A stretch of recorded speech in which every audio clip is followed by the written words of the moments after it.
तेजस देवस्कर दिग्दर्शित प्रेमसूत्र हा चित्रपट मध्यंतरी आपली उत्सुकता वाढवत होता। चित्रपटाचे ट्रेलर, गाणी, गुढीपाडव्याच्या वेळेसचे अनोखं प्रमोशन अशा अनेक प्रकारे चित्रपट प्रदर्शनासाठी सज्ज होत होता। परंतु चित्रपटाचं प्रदर्शन थोडंसं बारगळलं। पण आता हा चित्रपट येत्या 21 जूनला सर्वत्र प्रदर्शित होतोय। गोव्याच्या मदमस्त वातावरणात घडणारी ही एक अर्बन प्रेमकथा आहे। लग्नापेक्षा करिअर महत्त्वाचं समजणाऱ्या या दोन प्रेमी युगुलांची ही एक मॉडर्न लव्ह स्टोरी असणार आहे आणि हे प्रेमी युगुल असणार आहे संदीप कुलकर्णी आणि पल्लवी सुभाष। चित्रपटात स्मॉल स्क्रीनची राधा म्हणजे श्रुती मराठेही असेल। तिचं कॅरेक्टर थोडं ग्रे असणार आहे, थोडीशी कपट कारस्थानं करणारी अशी निगेटिव्ह भूमिका ती करणार आहे। या मॉन्सून मध्ये अनेक मराठी चित्रपट पडद्यावर येणार आहेत आणि त्यात आणखी एक नवीन चित्रपट आणि तीही गोव्यात घडणारी लव्ह स्टोरी।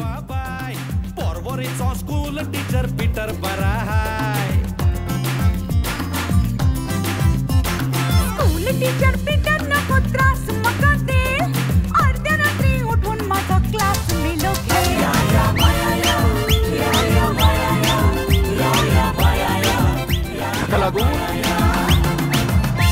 राष्ट्रीय मराठी करिता श्वेतांबरा सावंत।